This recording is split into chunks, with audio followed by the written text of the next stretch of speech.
جتنے بھی مجھے والد صاحب سن رہے ہیں وہ سب میری بات کان کھول کے سنیں. کیا ہم نے اپنی اولاد کے ساتھ یہ کیا؟ عالم بنانا، درس نظامی کرانا، مدرسے میں داخل کرانا، یہ ٹاپک بالکل امپورٹنٹ ٹاپک ہے، اس کو بھی ہمیں لینا چاہیے. مگر میں یہاں پر صرف ایک بات کرتا ہوں کہ جو ضروری عقائد، ضروری مسائل جو باپ نے اپنے بیٹے کو سکھانے، ایسا استاد تک بھی نہیں رکھا. یعنی آپ کہیں کہ میں نہیں، آپ نے جو استاد منتخب کیا اپنے بچے کے لیے، جو تعلیمی ادارہ منتخب کیا اپنے بچے کے لیے، انفارچونیٹ وہاں بھی یہ چیزیں نہیں ہیں کہ وہاں بھی اسلامی عقائد، درست عقائد سکھائے جائیں، جو ضرورت کے مسائل ہیں وہ سکھائے جائیں، جو بالغ ہونے پر اس کو ضرورت پڑے گی جن مسائل کی وہ سکھائے جائیں. نہیں، یہ سمجھے یہ میدان خالی ہے، اتنی بڑی لیکنگ ہے، اور اس پر بندہ گھنٹوں بات کر سکتا ہے جو میں آپ کو بیان کر رہا ہوں.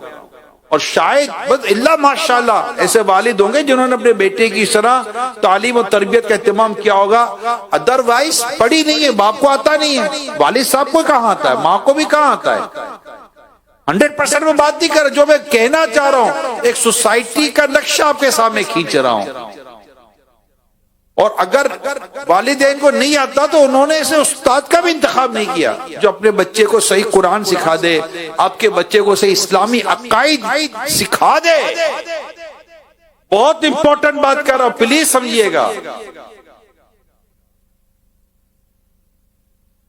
جو تعلیمی اداروں میں، دنیاوی تعلیمی اداروں میں 100% نہیں ہے، مگر جو میں کہنا چاہ رہا ہوں، کئی تعلیمی ادارے ایسے جن میں تعلیم کی وجہ سے عقائد بھی برباد ہو رہے ہوتے ہیں، اخلاق بھی برباد ہو رہے ہوتے ہیں، ہماری اسلامک ویلیوز کمپرومائز ہو رہی ہوتی ہے، اور والدین کو اس کی بالکل پرواہ نہیں ہوتی. وہ نصاب کی کتابیں کھول کر نہیں دیکھتے کہ ہمارا بچہ اسکول میں جا کر پڑھ کیا رہا ہے.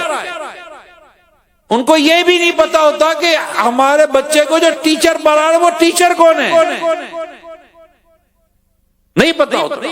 بڑی تعداد ہے جن کو نہیں پتا ہوتا. ان کو بس اپنے نمبر سے، بچوں کے نمبر سے، تعلیم اور یہ جو دو چار چیزیں ان سے مطلب ہے. یا وہ پیرنٹس میٹنگ ہوگی تو اس پہ اپنے بچوں کی وہ تعلیم کا سارا جائزہ لے لیں گے.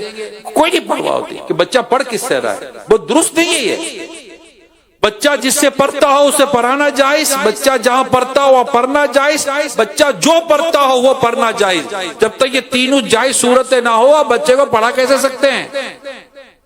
جہاں اولاد سے یہ پوچھا جائے گا کہ تم نے اپنے ماں باپ کی اطاعت و فرما برداری کی یا نہیں کی، وہاں یہ بھی پوچھا جائے گا، وہاں اولاد سے پوچھا جائے گا ماں باپ کی اطاعت و فرما برداری کا، وہیں ماں باپ سے اولاد کی تعلیم و تربیت کا سوال کیا جائے گا. ہم کیا جواب دیں گے؟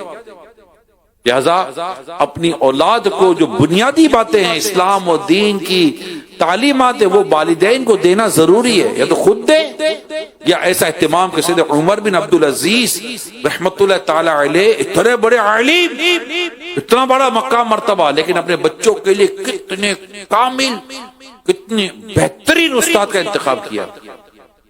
اچھا استاد کا انتخاب تو تھا ہی عالی شان، لاجواب زبردست عالم دین، پھر خود استاد صاحب کو بتا دیتے کہ مجھے میرے بیٹے میں یہ کارکردگی چاہیے، میرے بیٹے کو یہ سکھانا اور میرے بیٹے کو ان چیزوں سے نفرت دلانا. آپ نے خود اپنے بیٹے کی تعلیم و تربیت پر پرسنل فوکس کیا ہوا تھا تاکہ وہ دین سیکھے، اسلام سیکھے اور ایک بہترین فرد بن کر معاشرے کے اندر ابھرے.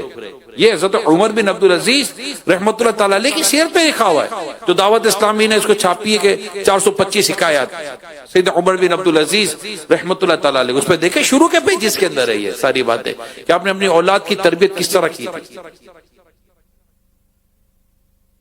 تو یہ بات ضروری ہے. اور بہتر تو یہ ہے کہ اگر اللہ پاک کی توفیق سے آپ دیکھ رہے ہیں کہ بیٹا انٹیلیجنٹ ہے، سمجھدار ہے، سیریس ہے، پکنگ پاور بہت اچھا ہے، اپروچ بہت اچھی ہے بیٹے کی، میں آپ کو درخواست کروں گا پلیز اپنے بیٹے کو عالم دین بنا دیں.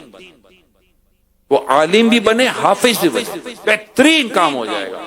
اللہ نے آپ کو وسعت دی ہے، کیوں اس کو اپنے کاروبار اپنے بزنس میں صرف اور صرف داخل کرنا ہے؟ ٹھیک ہے اگر ہو سکتا ہے کہ عالم اور حافظ بننے کے بعد آپ کا کاروبار نہیں سنبھال سکتا، ایسا تو ہے ہی نہیں نا یار. اگر وہ عالم اور حافظ بن کر آپ کا بزنس سنبھالے گا آپ کو پتہ نہیں کہ آپ کا بزنس کو کہاں لے جائے گا. اس کی اپروچ کیسی ہوگی، اس کا سینہ اتنا بڑا ہو جاتا ہے. قرآن جس کے سینے میں سما جائے آپ سوچو اس کا سینہ کیسا ہوگا. جس کو قرآن حفظ ہو گیا بتا اس کی سوچ کتنی خوبصورت ہوگی.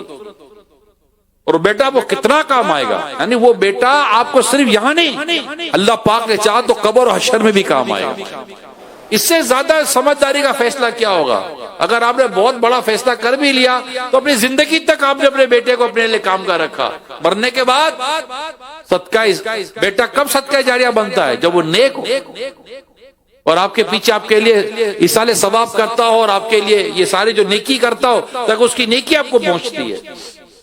مگر ایسا سوچنے والے والدین بہت کم رہ گئے. ایسا نہیں ہے. جامعۃ المدینہ بھرے ہوئے ہیں، مدرسۃ المدینہ بھرے ہوئے الحمدللہ. ایسا نہیں کہ بالکل جیسے کہتے اندھیرا نہیں ہے، روشنی کم ہے.